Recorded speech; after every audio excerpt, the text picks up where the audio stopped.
అనుకోకుండా జరిగే హత్య కేసుల్ని పోలీసులు తేలిగ్గా టేకప్ చేయగలరు. హంతకులెవరో కొన్ని గంటల్లోనే తేల్చగలరు.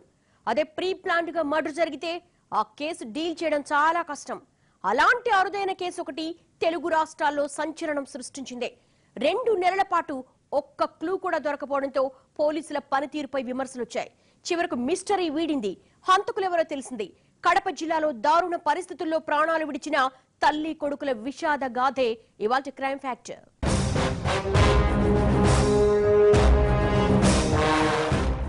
కడప పోలీసులకు ఓ మిస్సింగ్ కేసు వచ్చింది. తమ చెల్లెలు ఆమె కొడుకు కనిపించట్లేదని చెప్పారు బాధితులు. కేసు నమోదు చేసిన పోలీసులు ఆ తల్లి కొడుకుల కోసం దర్యాప్తు మొదలుపెట్టారు. అన్ని కేసుల్లాగే ఇది సాధారణ మిస్సింగ్ కేసే అనుకుని పైపైన గాలించి చేతులెత్తేశారు. సరిగ్గా ఆ టైంలోనే కీలక క్లూ దొరకడంతో మిస్టరీ వీడింది. ఇప్పుడు తెలిసింది ఇది సాదాసీదా కేసు కాదని. నాగేశ్వరి ఆమె కొడుకు ప్రణీత్ ఏమయ్యారో తెలీదు. మహిళా పోలీస్ స్టేషన్లో మిస్సింగ్ కేసు నమోదైంది. పోలీసులు నాగేశ్వరి భర్త ప్రవీణ్ ను ఆరా తీశారు. పోలీసులను చూడగానే అతడు చిరాగ్గా మొహం పెట్టాడు. ఆమె కోసం వెతకటం టైం వేస్ట్ సార్ అన్నాడు. ఆమెనెవరో కిడ్నాప్ చేసుంటే మీరు దర్యాప్తు చేయవచ్చు, కానీ ఆమె ఎవరితోనో లేచిపోయింది అన్నాడు. ఆమె ఎవరితోనో వెళ్లిపోయినట్లు నువ్వెలా చెప్పగలుగుతున్నావు అని నిలదీశారు పోలీసులు. అప్పుడు ప్రవీణ్ తన మొబైల్ ఓపెన్ చేశాడు. తన భార్య పంపినట్లుగా ఉన్న ఓ మెసేజ్ చూపించాడు. నువ్వంటే నాకిష్టం లేదు, నేనతనితో వెళ్లిపోతున్నాను అని మెసేజ్ సారాంశం.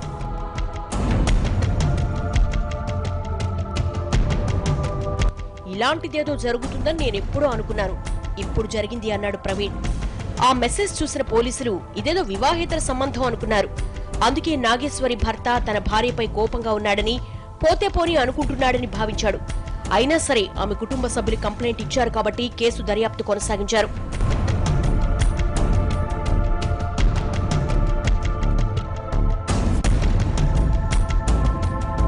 రోజులు గడుస్తున్న నాగేశ్వరి ఏమైంది తెలియలేదు.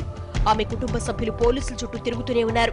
పదే పదే వాళ్లు పోలీస్ స్టేషన్కు వస్తూ ఉండడంతో ఆమె జాడ తెలిస్తే మేమే చెబుతాం కదా, ఎందుకు ఇన్నిసార్లు వస్తున్నారు, మాకు 1,00,000 కేసులుంటాయి, మమ్మల్ని విసిగించవద్దంటూ పోలీసులు చిరాకు పడిన సందర్భాలున్నాయి. పోలీసుల వైఖరి నాగేశ్వరి కుటుంబ సభ్యుల్ని కలచివేసింది. అండగా ఉండాల్సిన వాళ్లే ఇలా దురుసుగా ప్రవర్తిస్తే ఎలా అని బాధపడేవాళ్లు. నాగేశ్వరి ఆమె కొడుకు ఫోటోలు చూస్తూ ఇంటిళ్లపాది కన్నీళ్లు పెట్టేవాళ్లు.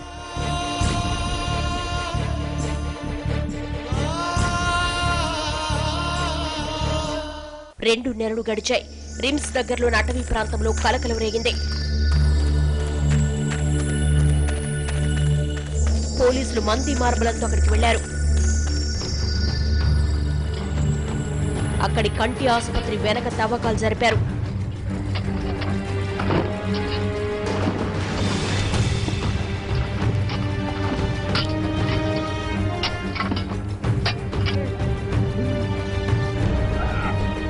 నాగేశ్వరి భర్త ఆమె కుటుంబ సభ్యులు కూడా అక్కడికి వెళ్లారు. అక్కడ ఏం తవ్వుతున్నారని అంతా చూడసాగారు. వారి మనసులో ఏదో కీడు శంకించసాగింది. 5 అడుగుల గొయ్యి తవ్వాక 2 శవాలు బయటపడ్డాయి. పూర్తిగా కుళ్లిపోయి దుర్వాసన వస్తూ గుర్తుపట్టలేని విధంగా ఉన్న ఆ శవాలే తల్లి నాగేశ్వరి, కొడుకు ప్రణీత్విగా గుర్తించారు పోలీసులు. వాటిని చూడగానే ఆమె కుటుంబ సభ్యుల గుండెలు బద్దలయ్యాయి. 2 నెలలుగా నాగేశ్వరి ఎక్కడో ఓ చోట ఉంటుందిలే అనుకుంటూ ఆశగా ఎదురు చూస్తున్న వాళ్లు శవమై కనిపించిన తల్లి కొడుకును చూసి తట్టుకోలేకపోయారు. డెడ్ బాడీలకు పోస్టు మార్టం నిర్వహించిన పోలీసులు మిస్సింగ్ కేసును మర్డర్ కేసుగా నమోదు చేశారు.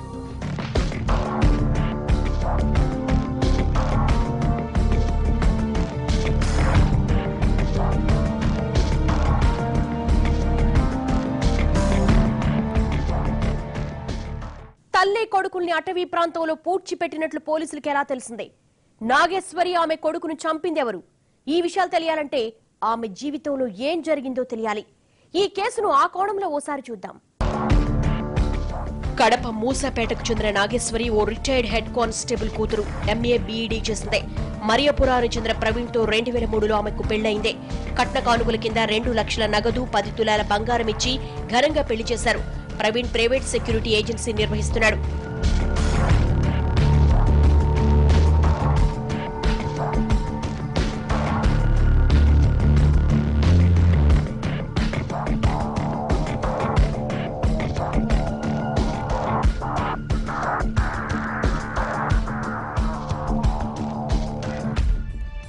పెళ్లైన ఏడాది వరకు వీళ్ల కాపురం సాఫీగానే సాగింది. ఆ తరువాతే ప్రవీణ్లో అనుమానపు పిచాచి బయటకొచ్చింది. నాగేశ్వరికి వివాహితర సంబంధం అంటగట్టాడు. తరచూ ఆమెను అనుమానించేవాడు. నేను బయటకు వెళ్లినప్పుడు నువ్వెవరితోనూ మాట్లాడుతున్నావు, నేను నచ్చకపోతే వాడితో వెళ్లిపో అంటూ సూటిపోటి మాటలతో ఆమెను బాధ పెట్టేవాడు. ఏడాది తర్వాత నాగేశ్వరికి కూతురు పుట్టిందే. దివ్యవర్షిత అని పేరు పెట్టారు. పాపరాకతో వీళ్ల కాపురంలో కలతలు మాయమయ్యాయి. దాంపత్య జీవితం సాఫీగా సాగుతోంది కదా అనుకున్న సమయంలో పిల్లాడు పుట్టాడు. ప్రణీత్ అనే పేరు పెట్టారు.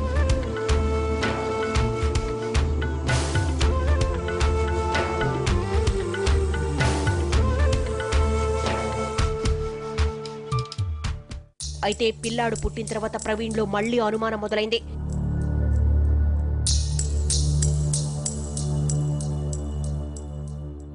ప్రణీత్ తనకు పుట్టినవాడు కాదని, తనకు తెలియకుండా వేరే ఎవరితోనూ సంబంధం పెట్టుకుందని వేధించేవాడు. తనకెవరూ తెలియదని, ఎవరితోనూ కనీసం మాట్లాడిన సందర్భాలు కూడా లేవని చెప్పేది నాగేశ్వరి. ఆమె ఎంత చెప్పినా ప్రవీణ్ నమ్మేవాడు కాదు. తరచూ ఆమెను తిడుతూ కొడుతూ నరకం చూపించేవాడు.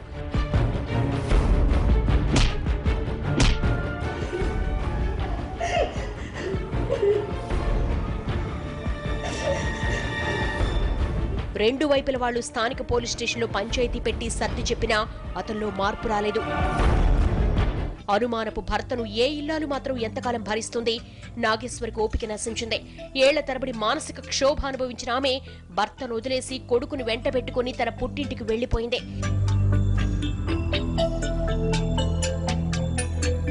చిన్నారి వర్షితను మాత్రం తానే పెంచుకుంటానన్నాడు ప్రవీణ్.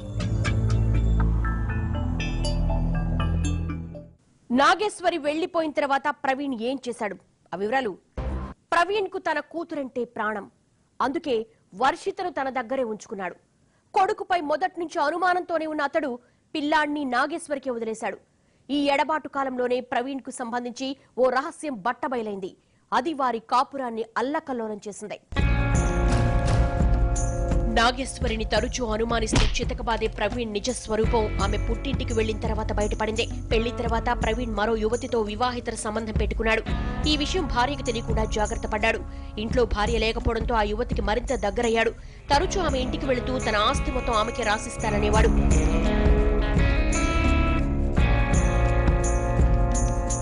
నిజం శవం లాంటిది. అదెప్పటికైనా బయటపడి తీరుతుంది. ఇక్కడ అదే జరిగిందే. ఇల్లీగల్ అఫైర్ సంగతి నాగేశ్వరికి తెలిసిందే. తనను పెళ్లి చేసుకుని మళ్లీ ఈ అక్రమ సంబంధం ఏంటని నిలదీసిందే. నువ్వెవర్నో వెతుక్కొని నీ దారి నువ్వు చూసుకున్నావు. నేను వేరే అమ్మాయితో తిరిగితే తప్ప నీకో న్యాయం నాకో న్యాయమా అంటూ ఎదురు తిరిగాడు. తనకెవరితోనూ ఎఫైర్ లేదని నాగేశ్వరి ఎన్నిసార్లు చెప్పినా ప్రవీణ్ తీరు మారలేదు. నీ అక్రమ సంబంధానికి నిలువెత్తు సాక్ష్యం నీ కొడుకే అంటూ ఆమె మనసును గాయపరిచేవాడు.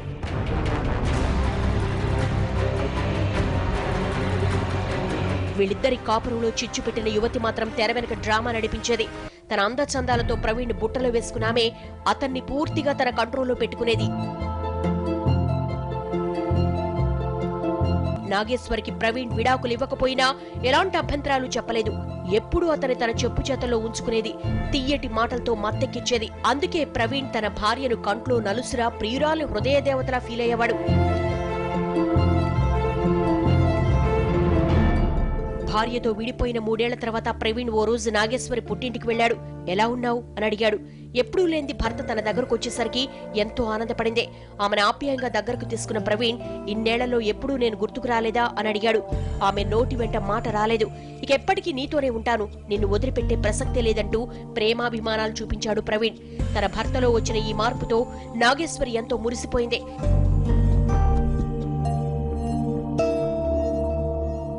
నాగేశ్వరికి మళ్లీ దగ్గరైన ప్రవీణ్ గతాన్ని పూర్తిగా మర్చిపోదామన్నాడు. అలా జరగాలంటే మన కాపురంలో ప్రతిదీ కొత్తగానే ఉండాలన్నాడు. పాత జ్ఞాపకాలేవి మనల్ని వెంటాడకుండా ఉండేందుకు కొత్త జీవితాన్ని ప్రారంభిద్దామన్నాడు. ఓ కొత్త అపార్ట్మెంట్ అద్దెకి తీసుకుని ఫ్యామిలీని అక్కడికి షిఫ్ట్ చేశాడు. ప్రవీణ్ పిలవడంతో ఎంతో ఆనందంగా కొత్త అపార్ట్మెంట్లో అడుగుపెట్టింది నాగేశ్వరి. తనతో పాటు కొడుకును కూడా వెంట పెట్టుకొచ్చింది. కొత్త ఇంట్లో దిగాం కాబట్టి ఈ రోజు మనం బిర్యానీ పార్టీ చేసుకుందామన్నాడు ప్రవీణ్.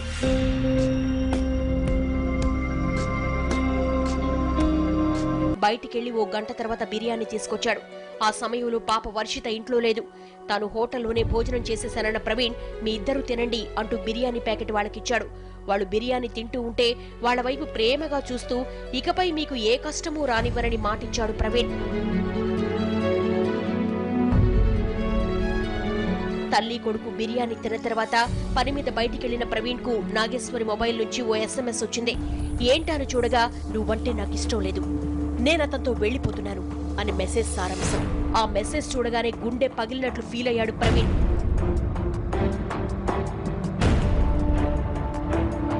ప్రవీణ్ కంగారుగా ఇంటికొచ్చి చూసేసరికి నాగేశ్వరి ఆమె కొడుకు ప్రణయ్ కనిపించలేదు. ఇల్లంతా తిరిగినా ఆచూకీ దొరకలేదు. తన భార్య ఎవరితోనూ లేచిపోయిందనుకున్న ప్రవీణ్ ఆమె కుటుంబ సభ్యులకు ఫోన్ చేసి చెప్పాడు. కొత్త ఇంట్లోకి వచ్చిన రోజే కొడుకుతో కలిసి ఎటో వెళ్లిపోయిందని వివరించాడు. నాగేశ్వరి మొబైల్ నుంచి వచ్చిన మెసేజ్ ను ఆమె కుటుంబ సభ్యుల మొబైల్ కు పంపించాడు.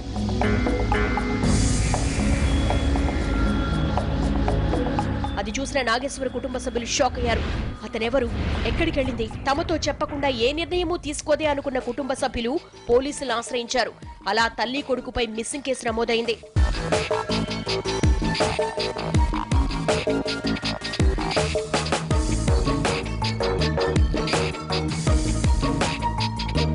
రెండు నెలల పాటు పోలీసుల్ని ముప్పు తిప్పలు పెట్టిన ఈ కేసు ఒక్క మెసేజ్ తోనే చిక్కుముడిని విప్పింది. తల్లి కొడుకును అత్యంత దారుణంగా హత్య చేసింది ఎవరన్నది తేల్చేసింది.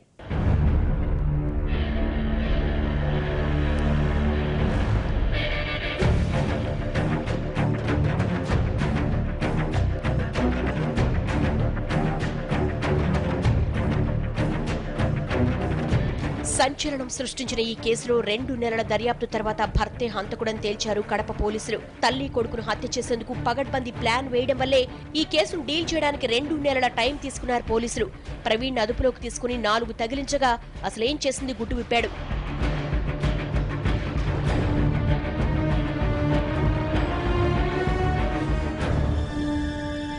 పుట్టింట్లో ఉంటున్న నాగేశ్వరికి పెళ్లైన 12 ఏళ్ల తర్వాత కుటుంబ పోషణ కష్టమైంది. చర్చి పెద్దల దగ్గరకు వెళ్లి తన గోడు చెప్పుకుంది. చర్చి పెద్దలు ప్రవీణ్ పిలిచి నచ్చజెప్పారు. నాగేశ్వరిని చక్కగా చూసుకోమని సలహా ఇచ్చారు. వారితో సరేనని చెప్పిన ప్రవీణ్ నాగేశ్వరిపై కక్ష పెంచుకున్నాడు. తన ఎఫ్ఐఆర్ విషయాన్ని అందరికీ చెబుతూ పరువు తీస్తోందనుకున్నాడు ప్రవీణ్. పగతో రగిలిపోయిన అతడు ఎలాగైనా ఆమెను వదిలించుకోవాలనుకున్నాడు. అందుకోసం ఓ కన్నింగ్ ప్లాన్ వేశాడు. ఎలాగో ఆమెకు ఎఫ్ఐఆర్ ఉందని అందరినీ నమ్మించాడు. కాబట్టి దాన్ని బేస్ చేసుకుని తల్లి కొడుకుని చంపేయాలి అనుకున్నాడు. ఎలా చంపాలి, శవాన్ని ఎలా మాయం చేయాలి, పోలీసులు ఎలా బురుడీ కొట్టించాలి, ఇలా అన్ని అంశాలపై ప్రీ ప్లాన్డ్ స్కెచ్ రెడీ చేసుకున్నాడు.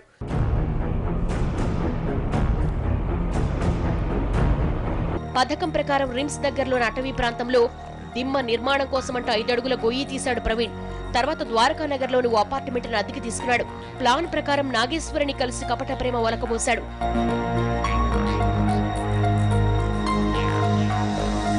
అతని కుట్రను గ్రహించలేకపోయిన నాగేశ్వరి నిజంగానే తనపై ఇష్టం కలిగిందనుకుంది. తన కోసమే కొత్త అపార్ట్మెంట్ కూడా తీసుకున్నాడని భావించింది. నిజమేమిటంటే నాగేశ్వరిని చంపేందుకే ఈ అపార్ట్మెంట్ తీసుకున్నాడు ప్రవీణ్.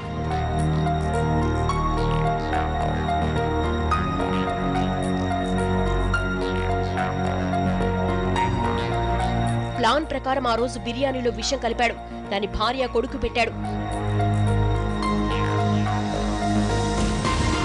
అతని ప్లాన్ వర్కౌట్ అయింది. బిర్యానీ తిన్న తల్లి కొడుకు స్పృహ తప్పి పడిపోయారు. వాళ్ళిద్దరిని గొంతు నిలివి చంపేసిన దుర్మార్గుడు డెడ్ బాడీలను 2 కవర్లలో దాచాడు. వాటిని కారులో అటవీ ప్రాంతానికి తీసుకెళ్లాడు. ముందుగానే తీసిన గోతులో 2 మృతదేహాల్ని పడేసి గొయ్యిని పూడ్చిపెట్టాడు. ప్రవీణ్ హై డ్రామా ఆడినా చిన్న క్లూ వల్ల పోలీసులు ఈ కేసును డీల్ చేయగలిగారు. ఎవరితోనూ వెళ్లిపోయిందంటూ మెసేజ్ చూపించిన ప్రవీణ్ ఆ రోజు తన భార్యకు ఒక్కసారి కూడా కాల్ చేయలేదు.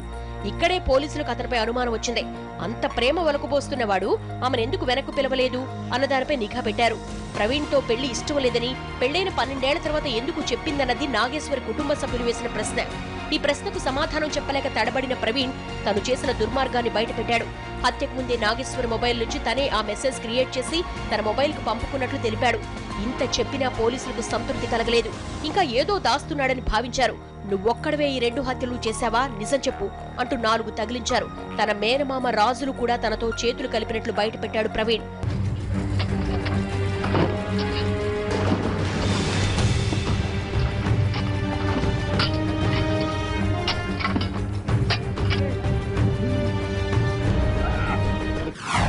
ప్రీ ప్లాన్డ్ గా ఇతను ముందుగానే ఇతను ప్లాన్ ప్రకారం పద్ధతి దీని ప్రకారం ముందుగానే ఇక్కడ గుత్తి ఏరియాలో ఈ గుత్తి వాళ్ళు ఇక్కడ రిమ్స్ ఏరియాలో ఉన్న వాళ్ళతో ఈ ఏదైతే ఈ ఐ హాస్పిటల్ ఉందో ఐ హాస్పిటల్కు వాస్తు బాగలేదు, వాస్తు కోసం మీరు ఒక దిమ్మె కట్టాలా అని చెప్పి వాళ్ళకి అగ్రిమెంట్ చేసిందే తీసుకోవాలి. నమ్మేదానికోసము ఇక్కడ ఇసుక కంకర కూడా వేయించాడు, వాళ్ళ చేత వేయించాడు వాళ్ళు నమ్మేదానికోసమని. ఆల్రెడీ ముందుగానే గుంత తీసి పెట్టుకున్నాడు. పద్ధతి ప్రకారం ప్లాన్ ప్రకారం దీంట్లో ఇచ్చేసి 11వ తారీఖే బిర్యానీలో టాబ్లెట్స్ కలిపి ఆ మత్తులో ఉండగా చంపాడు. ఊపిరాడకుండా గొంతు పట్టుకొని చంపాడు. ప్రవీణ్ ను వెంట పెట్టుకుని పోలీసులు శవాల్ని పూడ్చిపెట్టిన ప్రదేశానికి వెళ్లారు.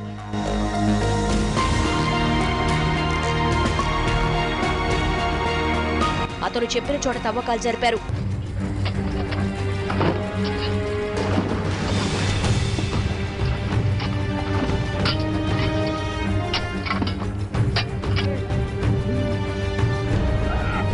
పూర్తిగా కుళ్లిపోయి దుర్వాసన వస్తున్న శవాలు కనిపించాయి. వాటిని బయటకు తీసి పోస్ట్ మార్టం నిర్వహించారు. ప్రవీణ్ అతని మేనమామ రాజులపై హత్య కేసు నమోదు చేశారు. మెయిన్ ఏంటంటే ఆమె మీద అనుమానము, ఆమె అరెస్ట్ చేస్తున్నది. అరెస్ట్మెంట్ తట్టుకోలేక కూతురు అంటే అతనికి ఇష్టం అంటే కూతురుని అతను పెంచుకుంటున్నాడు. 6 నెలలు పాప నుంచి అతనే పెంచుకుంటున్నాడు. కూతురు మీద వాళ్ళ అమ్మకు ద్వేషం ఉంది. తర్వాత ఏదైతే కొడుకున్నాడు ఇప్పుడు చంపాడు, ఏదైతే కొడుకున్నాడో ఆ కొడుకు అతనికి పుట్టలేదని చెప్పి అతనికి స్ట్రాంగ్ ఫీలింగ్. దీంట్లో భాగంగానే అరెస్ట్మెంట్ తట్టుకోలేక కొంతకాలంగా విడిగా ఉన్నారు. విడిగా ఉండి ఆయన నెలకు కొంత డబ్బులు 15,000 రూపాయలు ఆమెకి ఇస్తానని చెప్తున్నాడు. ఆ కోణంలో కూడా దర్యాప్తు చేస్తున్నాము. ఇచ్చిన తర్వాత ఆమె అరెస్ట్మెంట్ తట్టుకోలేక ఇతని క్యారెక్టర్ మీద ఆమెకు సస్పిషన్ ఉంది. ఆమె ఓపెన్ గా డిక్లేర్ చేసింది అంటున్నాడు. అది ఎంతవరకు నిజమే ఇన్వెస్టిగేషన్ లో తేలాలా. ఆ కొడుకు తనకు పుట్టలేదని చెప్పి ఆ భావంతో స్ట్రాంగ్ ఫీలింగ్ ఇతను ఆమె క్యారెక్టర్ మీద ఈ సెక్సువల్ జెలసీ మీద ఇది చేశాను అని చెప్పి కన్ఫెషన్ లో అడ్మిట్ అవ్వడం జరిగింది. ఈ కేసు దర్యాప్తులో పోలీసులు తమకు నరకం చూపించారని ఆరోపించారు నాగేశ్వరి కుటుంబ సభ్యులు. నాగేశ్వరి కనిపించట్లేదన్న బాధలో తాముంటే పోలీసులు తమపై అనుమానం వ్యక్తం చేశారని, నానా రకాలుగా ఇబ్బంది పెట్టారని ఆవేదన వ్యక్తం చేశారు.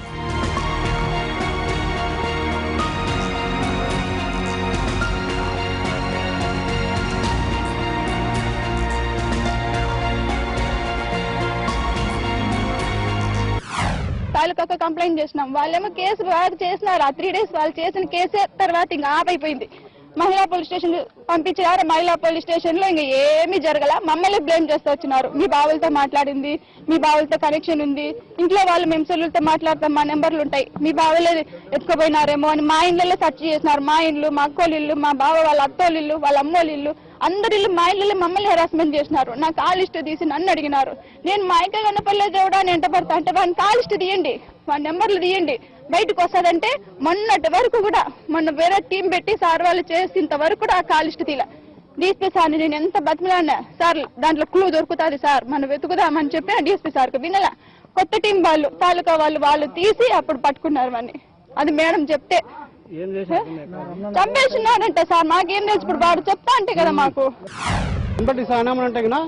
ఓన్లీ నా ఫోన్ నెంబర్ల ప్రకారంగా అసలు మిమ్మల్ని పట్టుకోవాలా, మీరే చేసి ఉంటారు, ఎప్పుడు మీరే ఫోన్లు చేస్తారంటే ఆ పాప మాకు ఫోన్లు చేసి డబ్బులు అడుగుతాడు. మా మొగుడు లేదా డబ్బులు అని మా చెల్లెలను వాళ్ళని అడిగి డబ్బులు ఇప్పించుకుంటుంటారు. సంసారం సరిగా లేదు. కానీ ఆ పిల్లోడు వచ్చిపోయేది మాత్రము మాకు చెప్పలేదు. అందులో డిఎస్పీ ఏమంటారంటే ఈ నెంబర్లను చూస్తే కానీ ఆడుకోపోయినట్టుంది, మెసేజ్ తీసుకుపోయినట్టుంది, మీరు ముందు అట్లా రౌండ్ అప్ చేశారంటే నేను మొత్తం పూర్తిగా డైవర్ట్ అయిపోయి వేరే రూట్లో పోయేసి ఎక్కడెక్కడ ఫ్రెండ్స్ ఇళ్ళలో బంధువుల ఇళ్ళలో ఉందేమని ఎత్తులాడుకుంటూ వచ్చినాము. మా వాళ్ళలో ఎత్తులాల్సి వచ్చింది. దారుణ పరిస్థితుల మధ్య ప్రాణాలు విడిచిన తల్లి కొడుకు ఇక తిరిగి రారు. ఆమె మరణం ఈ కుటుంబానికి ఎప్పటికీ తీరని లోటే. ఇంతటి ఘాతుకానికి ఒడిగట్టిన దుర్మార్గులకు కాళ్ళు చేతులు తీసేయాలని కోరింది నాగేశ్వరి తల్లి. చంపేయాల కాళ్ళు చేయి తీసేయాల. వానికి ఒక కాలు ఒక చేయి తీసేస్తే అట్టే బతకాల. వాడు అనుభవించి చచ్చిపోవాల. అది నా కోరిక. అదే వాని కాళ్ళు చేతులు తీసేయాల. వానికి అట్టే వాడు చచ్చిపోవాల. ప్రవీణ్ ఆరోపించినట్లు నాగేశ్వరి ఎలాంటి వివాహేతర సంబంధం పెట్టుకోలేదు. దర్యాప్తులో ఈ విషయం బయటపడింది. పతివ్రత లాంటి భార్యపై అనుమానపు నిందలు వేశాడు హంతకుడు. అంత పగడ్బందీగా ప్లాన్ ప్రకారము డీఎస్పీకి అర్థం కాలేదా? అర్థం కాలే డీఎస్పీకి లేదంట. నువ్వు ఇలే పాపా, నువ్వు లేకుండా ఎట్టొస్తుంది మీ అక్క, పోయింది పోస్తుంది పో. ఆ మెసేజ్ రాంగ్ మెసేజ్. మేము చెప్తా అన్నాం సార్, రాంగ్ మెసేజ్ సార్, మా అక్క పెట్టదు సార్, మాతో చెప్తాది అన్ని. ఆ రోజు పోయింది, నేను వేరే వాళ్ళతో వెళ్ళిపోతున్నా అని మెసేజ్ పెట్టిందట. వాడు సెల్ తీసుకొని వాడు పెట్టినాడు. ఇప్పుడు ఒప్పుకున్నాడు. మేము చెప్తా అన్నాం మా ఇక పెట్టదు సార్ మెసేజ్ అని. ఆ మిస్ అయిన రోజు పక్కింటి వాళ్ళకి చెప్పిపోయిందంట, మేము కొత్తింటికి పోతున్నాం, మా ఆయన పిలుచుకుపోతున్నాడు అంటే ఇల్లు క్లీన్ చేసుకోవడానికి, మేము వస్తామని చెప్పిపోయింది. ఇంకంతే. మేమేం కోరుతున్నాం సార్, వాడిని కఠినంగా శిక్షించండి. వాళ్ళని కూడా, వాళ్ళ అమ్మ వాళ్ళ ఆయన వాళ్ళందరూ పాత్ర ఉంది దాంట్లో. వాళ్ళ బావది, వాళ్ళ మేనమామ, వాడి కీపు కూడా ఉందంట. ఇది నాగేశ్వరి జీవితంలో జరిగిన దారుణం. భర్తతో కలిసి సంతోషంగా బతకొచ్చనుకుంది. అతడే కాలయముళ్లా మారి ప్రాణాలు తీస్తాడని అస్సలు ఊహించలేకపోయింది. బంగారం లాంటి భార్య, ముత్యాల్లాంటి 2 పిల్లలతో చక్కగా కాపురం చేసుకోవాల్సిన ప్రవీణ్ వివాహితర సంబంధం పెట్టుకుని రాక్షసుళ్లా మారి అమానుషానికి పాల్పడి చివరకు జైలు పాలయ్యాడు.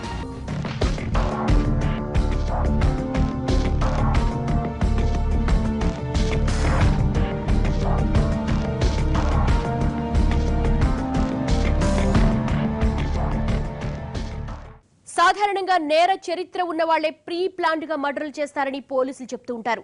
మరి ప్రవీణ్ ఇంత పగడ్బందీగా హత్యలు చేశాడంటే అతడికి క్రిమినల్ మెంటాలిటీ ఉన్నట్లు స్పష్టమవుతోంది. మంచివాడిలా నటిస్తూ అటు కుటుంబ సభ్యుల్ని, ఇటు పోలీసుల్ని అందర్నీ తప్పుదోవ పట్టించాలని చూశాడు. ఇలాంటి కసాయి భర్తలతో ఎప్పటికైనా ప్రమాదమే. అనుమానపు అల్లుళ్ల విషయంలో అప్రమత్తంగా ఉండాలని హెచ్చరిస్తోంది ఈ కథ. మెట్టినింట్లో మీ అమ్మాయి ఎలా బతుకుతుందో తెలుసుకోమని సూచిస్తోంది ఈ విషాదగాథ. ఇది ఇవాల్టి క్రైమ్ ఫ్యాక్టర్.